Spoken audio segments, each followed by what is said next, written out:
You find yourself in the dimly lit corridors of a grand medieval cathedral, the air thick with incense and the solemnity of whispered prayers. It is the year 1250 AD, and as the flickering candlelight dances across the cold stone walls, a young boy, no older than 10, scrubs the floor with weary hands, his small frame dwarfed by the towering arches above. His name lost to history, he toils in the shadow of holy relics and imposing clergy, bound by the chains of servitude and the weight of unfulfilled dreams. In this moment, the boy is not just a servant, but a silent witness to the stark contrasts of faith and power, a life marked by suffering beneath the sacred veneer of the church. Before diving into these forgotten stories of survival and suffering, if you enjoy learning about the hidden truths of history, consider hitting that like button and subscribing for more content like this. And please, comment below to let me know where you're listening from. I find it incredible that we're exploring these ancient stories together from different parts of the world, connected across time and space by our shared curiosity about the past.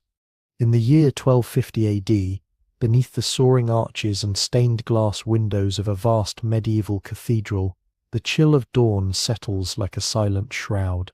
Amid the echoing chants and flickering candlelight, a young boy moves quietly through the shadowed aisles, his small hands clutching a worn cloth as he wipes the cold stone floors. His name is lost to the ages, one among many, but in this moment, he is a servant bound by duty and circumstance, his life unfolding in the suffocating embrace of the church's towering influence. The cathedral, a monument to divine grandeur, rises like a mountain of faith and power at the heart of the bustling town. Its towering spires pierce the grey sky, casting long shadows over narrow streets crowded with merchants, beggars, and townsfolk. Inside, the air is heavy with incense and the murmurs of prayer, a sanctuary not only of worship, but of strict order and unyielding authority. This is a world where the sacred and the secular entwine, yet the boy knows only the harshness that lurks beneath the holy veneer. His days begin before the first light brushes the horizon, long before the choir's voices swell in celestial harmony. He is among the many boys consigned to serve within these walls, children taken from poor families with promises of education and salvation, yet delivered into lives of servitude and silence. The boy's parents, driven by desperation and the weight of poverty, parted with him as one parts with a mere possession, unaware or unwilling to see the toll that such sacrifice exacts. Here in the shadow of the altar, his childhood slips away like grains of sand through trembling fingers. The boy's footsteps are soft but relentless as he navigates the labyrinth of pillars and pews. His tasks are endless and menial, sweeping floors slick with candle wax, carrying heavy vessels of water, lighting and extinguishing the countless candles that flicker like captive stars. Each gesture is performed under the watchful eyes of the clergy, whose stern faces rarely soften, their voices clipped commands cutting through the silence like sharpened blades. In this cathedral, mercy is reserved for prayers, not for those who serve in the shadows. The vastness of the cathedral offers no refuge. Its cavernous nave swallows the boy's small frame, making him feel insignificant beneath the grandeur designed to glorify God. The painted frescoes and intricate carvings that adorn the walls, intended to inspire devotion, instead magnify his isolation. He is a ghost among saints and angels, invisible to the congregation, but indispensable to the machinery of worship. The boy's world is defined by rigid discipline. Hesitation or error brings swift rebuke, and the threat of punishment is ever present. There is no space here for childhood's gentle grace or the laughter of youth. As he moves through his daily routine, the boy's thoughts drift briefly beyond the cold stone and flickering flames. He wonders about the life he left behind, the worn wooden door of his family's humble cottage, the distant fields he once roamed, the warmth of a mother's embrace. But such memories are fragile as the thin candlelight that barely holds back the darkness. Within the cathedral's walls, hope is a whispered secret, and freedom a distant dream. The church's authority is absolute. Its power extends beyond these hallowed halls, to touch every corner of the town and every aspect of life. The clergy wield not only spiritual influence, but also control over land, wealth, and justice. In this rigid hierarchy, The boy is at its lowest rung, a mere instrument of service, whose value is measured by obedience.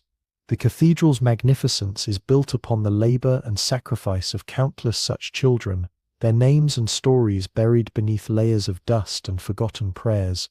The boy's presence is a silent testament to the church's complex relationship with society, a beacon of faith for many, yet a fortress of control for those who serve its purposes.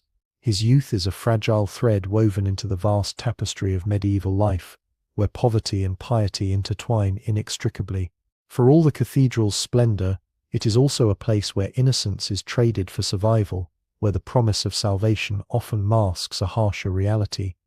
As the sun rises higher, filtering through the stained glass in kaleidoscopes of color, the boy continues his work, his small hands steady despite the weight of exhaustion that tugs at his limbs. Each day blurs into the next, a relentless cycle of chores and silence, punctuated only by the distant echoes of hymns and the solemn tolling of bells. The cathedral's walls hold his secret sorrows, silent witnesses to a childhood surrendered to the demands of an institution that values duty above all else. In these early hours, before the congregation fills the nave and the clergy take their places to lead the faithful, the boy's solitary figure moves with quiet determination. He is unseen by those who come seeking spiritual guidance, yet his labor is the unseen foundation upon which their worship rests. The grandeur of the church depends on the tireless efforts of those like him, invisible, voiceless, and bound by a strict social order that offers little hope of escape. This cathedral, a beacon of divine light to the world outside, is also a prison for the boy, whose life unfolds in the shadow of greatness. The cold stones beneath his feet are both his path and his chains, guiding him deeper into a world where childhood is a luxury few can afford. Here, amid the soaring ceilings and sacred relics, the boy's story begins, a quiet, somber tale of servitude and survival beneath the unyielding gaze of the medieval church. The cathedral's towering spires were not merely symbols of divine aspiration, they were monuments to earthly power, their shadows stretching far beyond the stones and stained glass, enveloping the town in the church's unyielding grasp. In the year 1250 AD, the medieval church stood as the most formidable institution in Europe, its influence permeating every facet of life. Wealth amassed through tithes, land ownership, and donations made the church an unrivaled landholder, rivaling even kings in political and economic might. It was within this vast network of influence and control that the boy's fragile existence was entwined. For families crushed beneath the weight of poverty, the church's promise of salvation and education was a beacon, a hope that their children might escape a life of destitution. Yet this hope was often a double-edged sword. Many children, like the boy who swept the cathedral's cold floors, were relinquished, sold, or given away by desperate parents who saw no other path. The church, with its insatiable need for servants, choir boys, and attendants, became a repository for these children, their lives exchanged in a transaction cloaked in piety but shadowed by exploitation. The boy's journey to the cathedral had not been one of choice but of necessity. His parents, burdened by hunger and hardship, had handed him over with trembling hands and heavy hearts, trusting that the church's sanctity would shield him from the cruel realities of the outside world. Yet, within the echoing walls of the cathedral, that trust was fragile. The boy was one among many, a nameless figure in a vast institution where obedience was prized above all else and individuality was sacrificed on the altar of discipline. Within the church, the boy's role was defined by the rigid hierarchy that governed every interaction. Clergy members, from humble priests to lofty bishops, exercised strict control over their charges. The boy's days were regimented, his every action monitored and corrected. The church's discipline was harsh and unyielding. Mistakes were met with swift rebuke, and mercy was often elusive. The boy learned quickly that survival depended not on questioning but on submission, a lesson etched into his spirit with every stern glance and sharp word. The cathedral itself was a microcosm of medieval society, its grandeur a mask for the harsh realities endured by those who served within its walls. The boy observed the stark contrast between the clergy's opulence and his own meagre existence. The richly embroidered vestments, the golden chalices, and the elaborate rituals stood in sharp relief against the boy's threadbare garments and ceaseless labor. The church's wealth was built not only on the devotion of the faithful, but also on the unpaid toil of children like him, whose lives were consumed in service to an institution that valued power and order above compassion. Education, often touted as a blessing for these children, was a privilege meted out sparingly and selectively. While some choir boys received instruction in Latin and music, many others remained illiterate, their days consumed by manual labor. The boy's own education was limited to rote prayers and menial tasks, his potential stifled by the strictures of his station. The promise of spiritual enlightenment was overshadowed by the demands of servitude, and the boy's mind, young and eager, found little nourishment within the cold stone walls. The church's influence extended beyond the cathedral's doors, shaping the very fabric of medieval society. It dictated moral codes, administered justice, and controlled vast tracts of land worked by peasants who owed allegiance to ecclesiastical lords. In this world, the boy's life was predetermined by birth and circumstance, his fate intertwined with the church's unassailable authority. The institution's reach was such that even kings deferred to its judgment, and its decrees shaped the lives of all who dwelled beneath its shadow. Within this context, the boy's servitude was both a product and a symbol of the church's power. His existence was a quiet testament to the thousands of children consigned to similar fates, their identities erased in the pursuit of order and obedience. The cathedral's magnificence, its soaring arches and sacred relics, was sustained by the labor and sacrifice of those invisible to the faithful masses who gathered beneath its roof. The boy's story was but one thread woven into the vast tapestry of medieval servitude and spiritual authority. The church's control over these children was multifaceted, encompassing physical, spiritual, and emotional domination. The boy was taught to view his position as a divine calling, a service to God that transcended personal hardship. Yet beneath this veneer of sanctity lay a system that commodified youth, using children as tools to bolster the institution's grandeur and reinforce its social hierarchy. The boy's sense of self was slowly eroded by relentless demands and the ever-present reminder of his lowly status. Despite the church's claims of benevolence, the boy's daily life revealed a harsher reality. The promise of salvation was tempered by the cold discipline and isolation that marked his existence. The clergy's authority was absolute, and their treatment of servants often reflected the broader societal indifference to the suffering of the poor and powerless. The boy learned to conceal his fears and endure his burdens in silence, his spirit tempered but not yet broken. The boy's place within the church's vast machinery was precarious and anonymous. He was one of many whose lives were shaped by forces beyond their control, caught in the tension between spiritual aspiration and earthly subjugation. The cathedral's splendor, resplendent with sacred art and resonant with hymns, stood in stark contrast to the boy's unspoken sorrows and unmet needs. It was a world where faith and power converged, yet the cost of that convergence was paid in the quiet suffering of the vulnerable. As the boy continued his duties, the weight of the church's authority pressed upon him, a constant reminder of his position in the social order.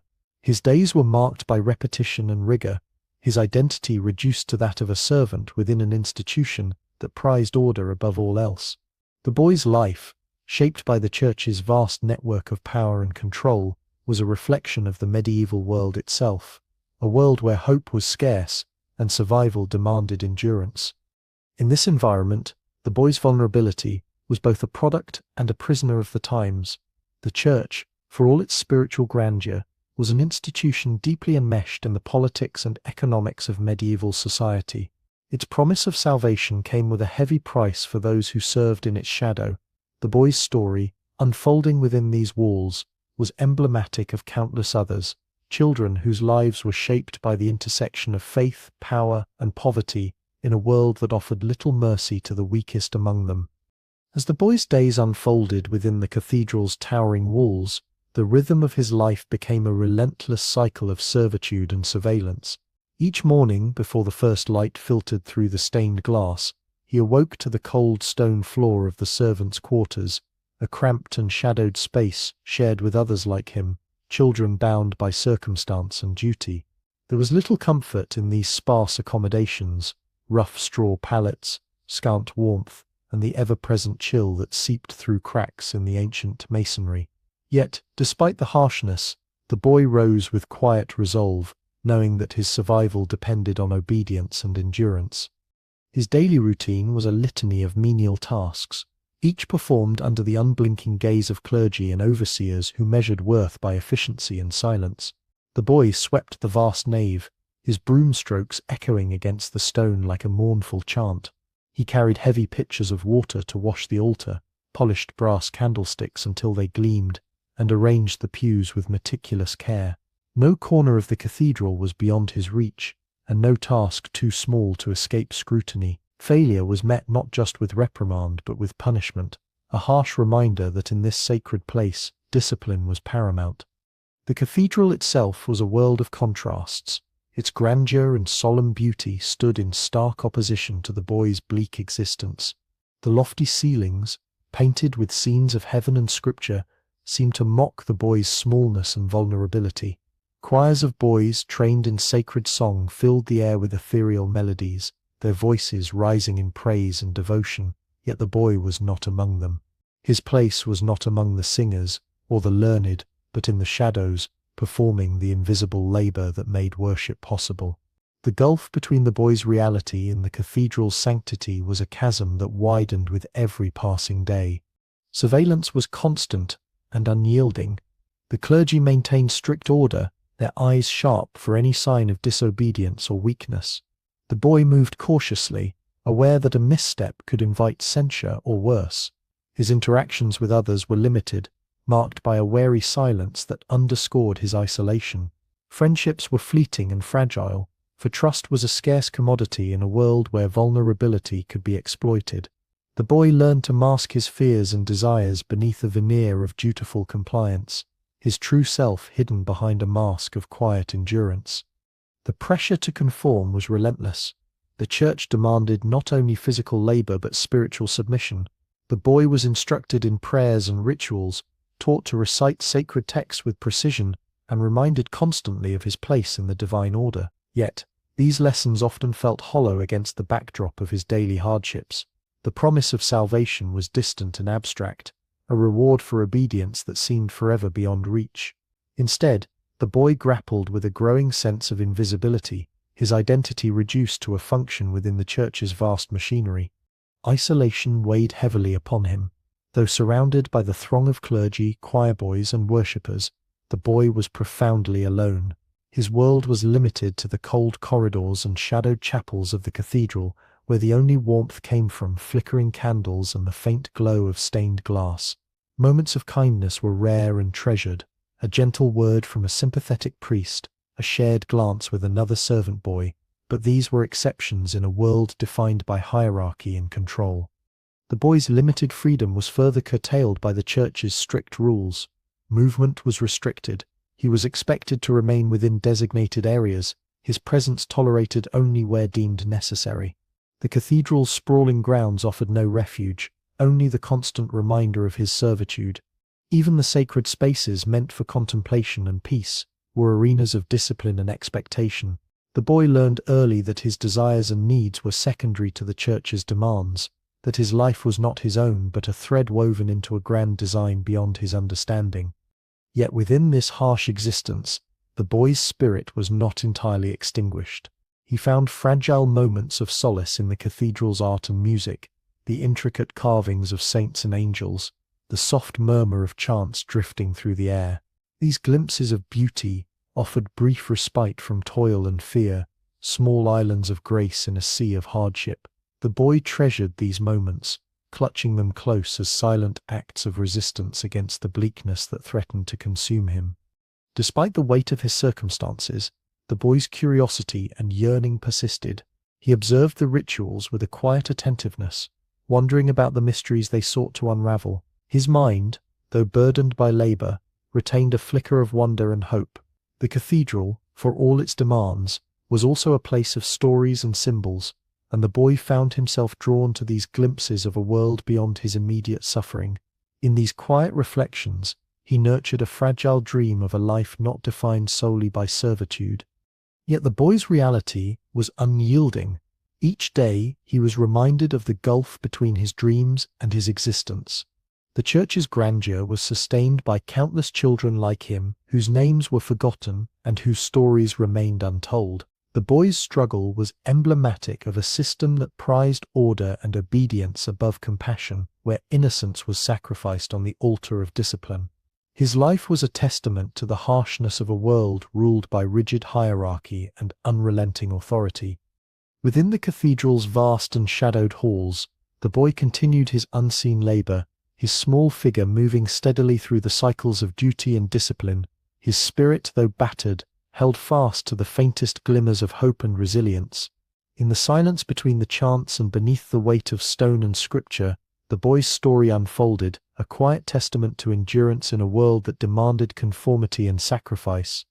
Within the cathedral's towering walls, beneath layers of incense and hymn, the boy's fragile existence darkened as shadows of abuse crept into his daily life.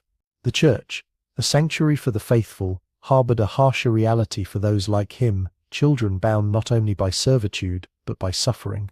What began as silent endurance soon became a battle against the cruel hands and harsh words of those sworn to guide souls yet blind to the innocence they crushed. The boy had learned early that the church's discipline was unforgiving, but the line between correction and cruelty blurred with alarming ease. Clergy members, entrusted with spiritual care, sometimes wielded their authority as a weapon. Physical punishment was meted out, not merely for disobedience, but often arbitrarily, a reminder of the boy's place in the strict hierarchy. Striking hands, harsh lashes from rods, and cold, accusing gazes became part of his daily reality. Each inflicted pain was a wound not only on flesh but on spirit, chipping away at the boy's sense of safety and self. The boy's suffering was rarely witnessed by others. The cathedral's vastness provided cover for secrets, and fear silenced many who might have offered solace. Punishments were administered in secluded chambers or shadowed corners, where the boy's cries were muffled by stone and secrecy. The clergy, revered by the town and feared by those beneath them, maintained a facade of holiness that masked the abuses hidden within. To speak out was unthinkable. The boy knew that resistance could invite harsher torments or banishment from a world that was already narrow and unforgiving. Emotional abuse accompanied the physical. The boy was often the target of cruel words and derision, his failures magnified, his worth questioned. Clergy members, their tempers sharpened by authority and disdain, mocked his youth and poverty, reminding him that he was a servant, nothing more. The boy internalized these messages, the harsh judgments weighing heavily on his fragile self-esteem. The cathedral's grandeur seemed to mock his suffering, its sacred beauty indifferent to the pain endured by those who labored unseen. Isolation deepened as the boy withdrew into himself, seeking refuge from the relentless pressures and abuses. He learned to hide bruises beneath coarse clothing, to mask tears behind a stoic expression. The cathedral's vastness became a prison, its silence a shroud that enveloped his secret sorrows. Friendship was scarce. Mistrust ran deep among the servants, each wary of the dangers that lurked behind closed doors and watchful eyes. The boy's loneliness was profound, a solitude that gnawed at his spirit even as he fulfilled his duties. Despite the fear and pain, the boy clung to a fragile thread of endurance. His mind retreated to memories of gentler times, the distant warmth of a mother's embrace, the fleeting laughter of childhood now lost. These recollections, though faint, were lifelines amid the darkness, small sparks of light in a world otherwise dominated by suffering. In whispered prayers and secret moments, the boy sought solace in faith, hoping for mercy not granted by men but promised by God. The boy's plight was a reflection of a wider tragedy within the church's walls. Many children like him bore similar scars, their suffering a hidden cost of the institution's power. The church's vastness and authority created a system where abuses could flourish unnoticed, protected by tradition and fear. The boy's story was one among countless untold narratives, silent cries swallowed by the cathedral's stone and sacred rituals. The weight of abuse pressed not only on the boy's body, but on his emerging identity. The innocence of youth was eroded, replaced by a wary vigilance born of necessity. Trust became a dangerous luxury, and hope a fragile, elusive dream. The boy's spirit, though battered, resisted complete surrender, holding on to the faintest glimmers of resilience amid the storm of torment. In moments of quiet solitude, the boy sought refuge in the cathedral's hidden corners, the cool shadow beneath a carved arch, the quiet stillness of a forgotten chapel. Here, away from watchful eyes, he allowed himself brief respite, a momentary escape from the harshness of his existence. The flickering candlelight cast dancing shadows on ancient stone, and for a fleeting time, the boy imagined a life beyond pain and servitude. Yet the cathedral's walls were unyielding, and the boy's torment continued. The clergy's authority was absolute, their judgment swift and often merciless. The boy navigated this treacherous landscape with cautious steps, each day a test of endurance and survival. His resilience was both a shield and a burden, a testament to the human spirit's capacity to endure even the gravest of trials. The abuses inflicted upon the boy were not merely personal tragedies, but symptoms of a system that prioritized control over compassion. The Church's immense power allowed cruelty to fester behind sanctified doors, where the vulnerable were silenced and discarded. The boy's suffering was a stark reminder that beneath the grandeur of faith lay a world fraught with pain and injustice, where innocence was sacrificed in the name of order. As the boy endured these trials, his story remained hidden from the eyes of the faithful, who gathered beneath the cathedral's soaring arches. To them, the Church was a beacon of hope and salvation. To the boy, it was a fortress of suffering and silence. His pain was invisible, his voice unheard, yet within the depths of his being, a quiet defiance took root, a yearning for dignity, for kindness, for a life beyond the shadows of abuse. The boy's journey through this darkness was a harrowing passage, marked by moments of despair and the faintest sparks of courage. Each day tested the limits of his endurance, yet he persisted, a silent witness to the harsh realities concealed within the Church's walls.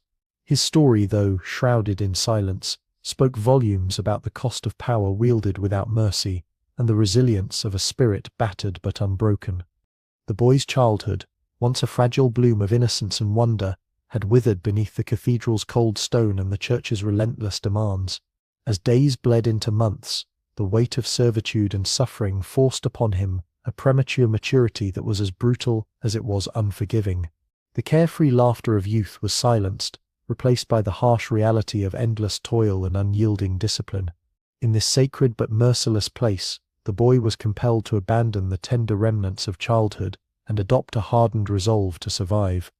The tasks that once might have seemed simple became heavy burdens, not merely in labor, but in the toll they exacted on his spirit. Each chore, from scrubbing floors to tending flickering candles, was a reminder that his worth was measured only by service and obedience. The Church's towering hierarchy brooked no weakness. The boy was expected to perform, to endure, and to remain invisible beneath the grandeur of worship. The boundaries between child and servant blurred until they vanished entirely, replaced by a role that demanded submission and silence. His body, though still small, bore the marks of this forced maturity. The boy moved with a cautious steadiness, betraying a weariness far beyond his years. The bruises and scars, visible and hidden, spoke of punishments endured and dangers faced. Yet it was the invisible wounds, the erosion of hope and identity, that weighed heaviest. The boy's gaze, once bright with curiosity, now held a guarded emptiness, a reflection of the heavy price exacted by the Church's unyielding expectations. The psychological toll was profound. The boy wrestled with a growing sense of loss, not only of childhood but of self. The relentless demands of servitude stripped away the freedom to dream, to question, to simply be. The Church's doctrine of obedience was a cage as confining as the stone walls that surrounded him, shaping his thoughts and actions with an unrelenting hand. The boy learned to suppress his fears and desires, to mask his pain with quiet endurance, lest he invite further punishment or scorn. In this crucible of hardship, the boy's identity was fragmented. He was no longer simply a child, but a servant shaped by the Church's will, a vessel for its rituals and power. The roles assigned to him left little room for individuality or growth. His name, his dreams, his very essence were subsumed beneath the weight of expectation. The boy became a shadow within the cathedral's vastness, his existence defined by duty and deprivation rather than by the promise of life. Yet, beneath this forced maturity, the boy's spirit retained a fragile flicker of resistance. Though shaped by hardship, he clung to the faintest hope that somewhere beyond these walls lay a life unbound by suffering. This hope was a quiet rebellion against the harsh reality imposed upon him, a silent assertion that despite all, he remained human. In stolen moments of solitude, the boy allowed himself to remember the warmth of his family's embrace, the taste of fresh air beyond the town's confines, the laughter that once filled his days. But such moments were fleeting, easily overshadowed by the unrelenting demands of his existence. The church's authority brooked no defiance, and the boy learned that even a glimmer of hope could be dangerous. His dreams were fragile constructs, vulnerable to the harsh winds of discipline and neglect. The cathedral's grandeur was a constant reminder of the gulf between his reality and the promise of salvation, a promise that often felt like a distant, unattainable dream. The boy's forced maturity also brought with it a creeping sense of isolation. As childhood faded, so too did the possibility of companionship and joy. Friends were scarce, and bonds difficult to forge in a world where trust was a liability. The boy moved through his days largely alone, his interactions limited to brief exchanges with other servants or the distant glances of clergy. This solitude deepened the sense of loss, emphasizing the stark divide between the innocence he had lost and the harsh world he now inhabited. The church's demands left little room for vulnerability or expression. Emotions were to be hidden, needs suppressed, and pain endured in silence. The boy learned to wear a mask of calm, concealing the turmoil within. This emotional restraint was a survival mechanism, a shield against further harm in a place where weakness often invited exploitation. Yet beneath this mask, the boy's inner world was a tumult of fear, sorrow, and longing, a silent storm invisible to those around him. Despite these hardships, the boy's resilience endured. His spirit, though battered, was not broken. The forced maturity that shaped him was a harsh teacher, yet it also forged a strength born of necessity. In the face of relentless adversity, the boy cultivated an inner fortitude that sustained him through long days and darker nights. This resilience was a testament to the human capacity to endure, even when hope seems distant and the future uncertain. The loss of childhood was not merely a personal tragedy, but a reflection of a broader system that demanded sacrifice from the most vulnerable. The boy's transformation from innocent child to hardened servant was emblematic of a world where poverty and power intersected to shape destinies with little regard for compassion. The church, for all its spiritual grandeur, exacted a heavy toll on those who served within its shadow, demanding maturity before its time and silencing the cries of youth. Within the cathedral's vast and echoing chambers, the boy's story was one of many, countless children whose lives were shaped by hardship and loss, their innocence surrendered to the unyielding demands of an institution that prized order over empathy. The boy moved through this world with quiet determination, a fragile figure navigating a landscape where childhood was a luxury few could afford.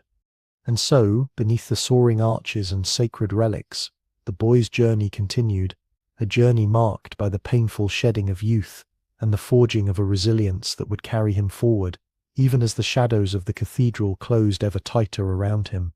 Amidst the relentless demands and suffocating discipline that marked the boy's existence within the cathedral's towering walls, faint glimmers of resistance flickered like fragile candles against the encroaching darkness. Though the church's authority sought to mold him into an obedient servant, the boy found subtle ways to assert his humanity, to carve out moments of quiet defiance and fleeting joy amidst the harshness that threatened to consume him. In stolen moments between the endless chores, the boy sought solace in secret prayers whispered beneath his breath, words that were his alone, a private conversation with a God who seemed distant, yet offered the faintest promise of mercy.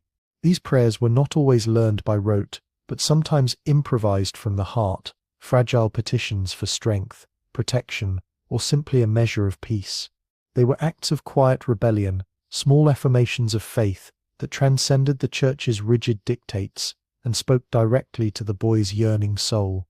Friendships, rare and tentative, became lifelines within the cathedral's cold expanse.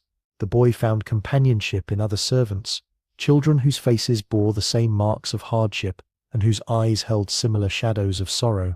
In whispered exchanges and shared glances, they forged fragile bonds that defied the institution's attempts to isolate and control. These connections, though fleeting and fraught with risk, offered moments of warmth and understanding, a brief respite from loneliness and fear. The cathedral's art and music, designed to inspire awe and devotion, became unexpected sanctuaries for the boy's spirit. His eyes would linger on the intricate carvings of angels and saints, their serene expressions a stark contrast to the turmoil within.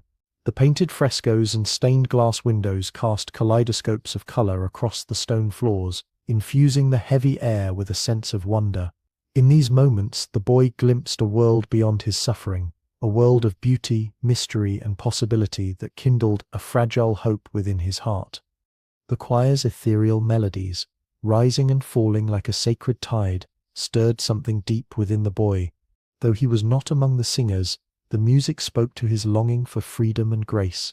It was a language beyond words, a balm for the wounds inflicted by labor and neglect. The boy would pause in his duties to listen, allowing the harmonies to wash over him, momentarily lifting the weight that pressed upon his young shoulders. These acts of quiet resistance were not without danger. The church's strict order brooked no deviation, and even the smallest displays of independence could invite scrutiny or punishment. The boy learned to conceal his prayers, friendships, and moments of wonder beneath a careful mask of obedience. Yet these fragile rebellions sustained him, offering a measure of agency in a world that sought to deny his very humanity. The boy's yearning for a life beyond servitude also manifested in dreams, silent visions of fields bathed in sunlight, of laughter shared beneath open skies, and of a family reunited in warmth and love. These dreams were fragile, often shattered by the harsh realities of his daily existence, yet they persisted as a quiet rebellion against despair. In the privacy of his thoughts, the boy nurtured a hope that someday, somehow, he might escape the cathedral's shadow and reclaim the innocence stolen from him. In the face of relentless hardship, these moments of quiet resistance revealed the boy's indomitable spirit. Though battered by abuse and burdened by duty, he refused to be wholly consumed by his circumstances. His small acts of defiance, prayers whispered in secret, friendships forged in silence, and the simple act of noticing beauty amid suffering were expressions of resilience that transcended the strictures imposed upon him. The cathedral, for all its grandeur and authority, could not extinguish the flicker of hope that burned within the boy's heart. In its vastness, where power sought to dominate and suppress, the boy's spirit found ways to endure and assert itself. These moments, though fleeting and fragile, were profound testaments to the human capacity for resistance and survival in even the bleakest of environments. As the boy navigated the arduous path of servitude, these small acts of rebellion offered not only solace but a quiet assertion of identity. They were reminders that beneath the layers of duty and discipline lay a human soul yearning for freedom, connection, and meaning. In the cathedral's shadowed halls, amidst the echoes of prayers and the weight of stone, the boy's story unfolded as a delicate balance between submission and defiance, suffering and hope. These quiet sparks of resistance, though often unseen and unheard, were the threads that wove resilience into the boy's being. They sustained him through long days and darker nights, offering a fragile promise that even in a world defined by power and control, the human spirit could endure and perhaps one day prevail. The boy's fragile resilience began to falter as the relentless hardships of his life within the cathedral wore heavily upon his body and spirit. The cold stone floors he swept each day, the endless hours bent over candles and vessels, and the meagre rations he consumed could no longer sustain the fragile flame of health flickering within him. Illness crept quietly, an invisible adversary that gnawed at his strength and deepened the shadows that already clung to his small frame. The cathedral, majestic and imposing, offered no sanctuary from sickness. The boy's ailments, fevers that left him shivering beneath thin blankets, coughs that rattled his chest in the silence of the night, were met with indifference or suspicion. To the clergy and overseers, he was a mere servant, a tool to be used and discarded as needed, not a child deserving of care or compassion. His suffering was a quiet echo lost amid the chants and rituals that filled the vast nave. Medical knowledge in this time was rudimentary at best, and the boy's condition, likely a combination of malnutrition, exhaustion, and infection, deteriorated without proper treatment. The infirmary, if such a place could be called that, was a cold chamber where the sick were left to endure pain in solitude. The boy's feeble protests and whispered pleas for mercy were swallowed by stone walls that had witnessed countless such tragedies. The church's concern was reserved for the souls of the faithful, not for the bodies of those who served in shadows. As his strength waned, the boy found it increasingly difficult to perform even the simplest tasks. His limbs grew heavy, his breath shallow, and his once steady steps faltered. The weight of his duties, once a burden he carried with quiet endurance, became an unbearable yoke. Yet, even as his body betrayed him, the church's demands remained unrelenting. There was no reprieve for weakness, no sanctuary for the sick among the servants. The boy was expected to meet the same exacting standards, to serve without complaint or delay. The boy's decline did not go unnoticed, but the attention he received was cold and clinical rather than compassionate. Overseers marked him as weak, a liability to the efficient operation of the cathedral. Whispers of his failing health circulated among the clergy, not with concern but as a matter of practical consequence. His diminished capacity was a problem to be managed, not a plea to be heard. The boy's humanity was eclipsed by his role, reduced to a statistic in the church's vast apparatus. Isolation deepened as illness, confined the boy to the shadowed corners of the cathedral, away from the warmth of hearth and companionship. The few friendships he had nurtured grew distant, strained by his inability to keep pace with the demands of servitude. Loneliness pressed upon him like a physical weight, compounding the ache of his failing body. In these moments the cathedral's grandeur felt suffocating, its sacred halls transformed into a prison that held him captive in sickness and despair. Yet, even in the depths of decline, the boy's spirit clung to fragile threads of hope, memories of whispered prayers, stolen moments of beauty, and fleeting acts of kindness offered faint comfort against the encroaching darkness.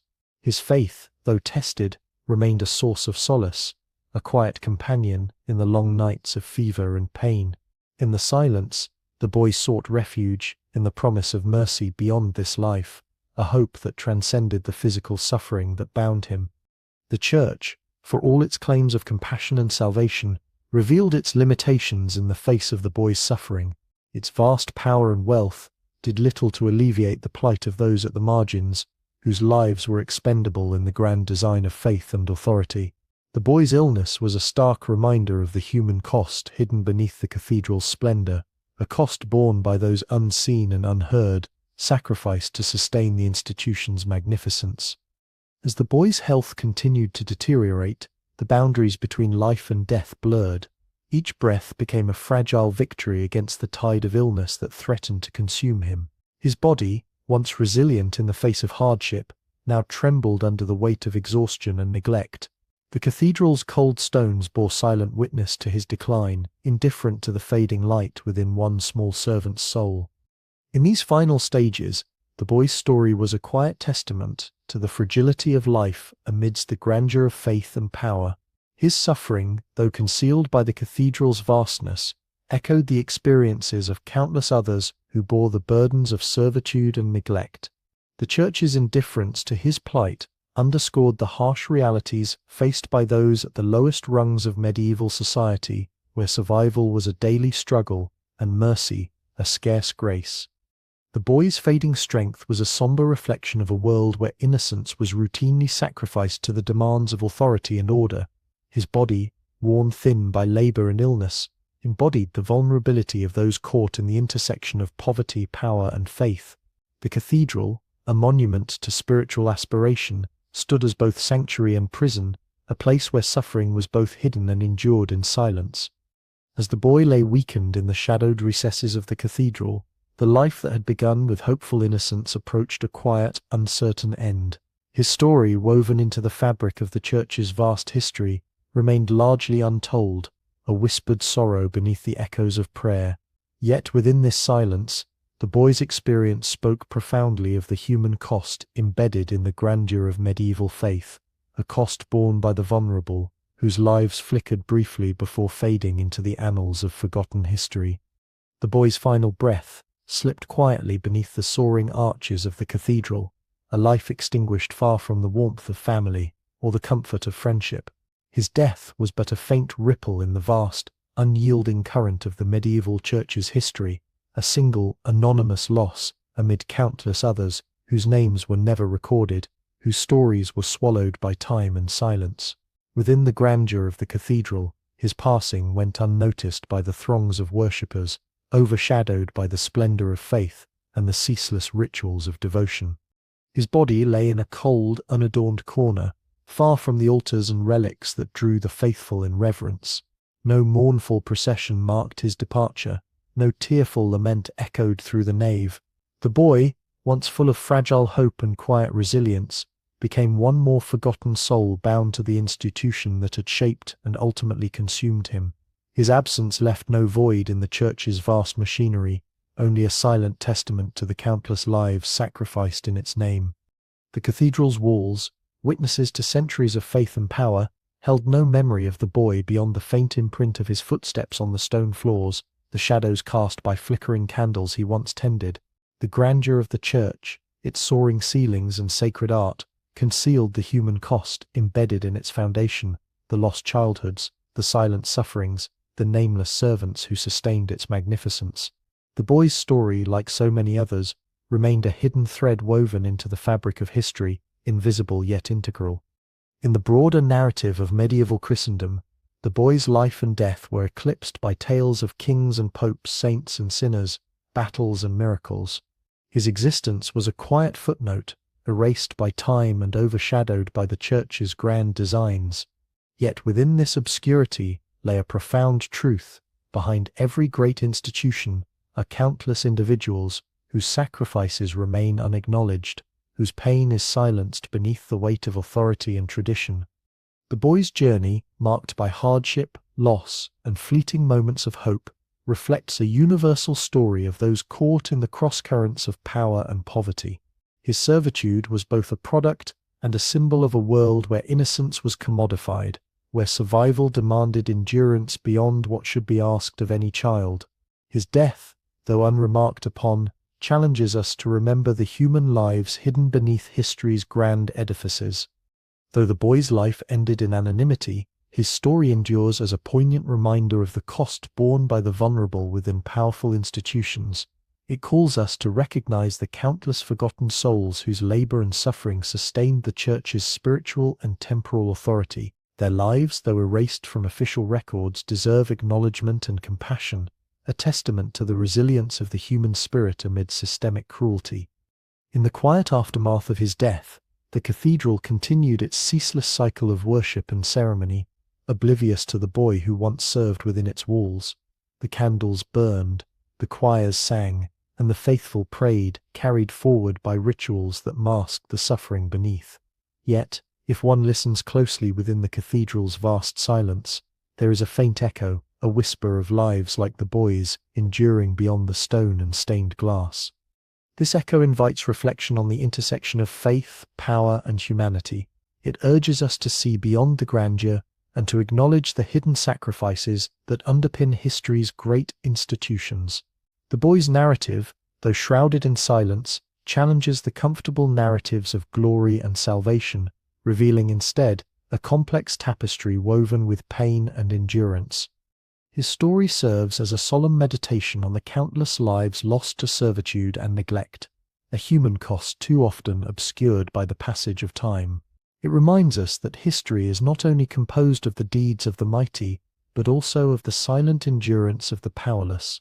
To honor the boy is to honor all who have suffered unseen, to bear witness to their humanity and to carry their memory forward.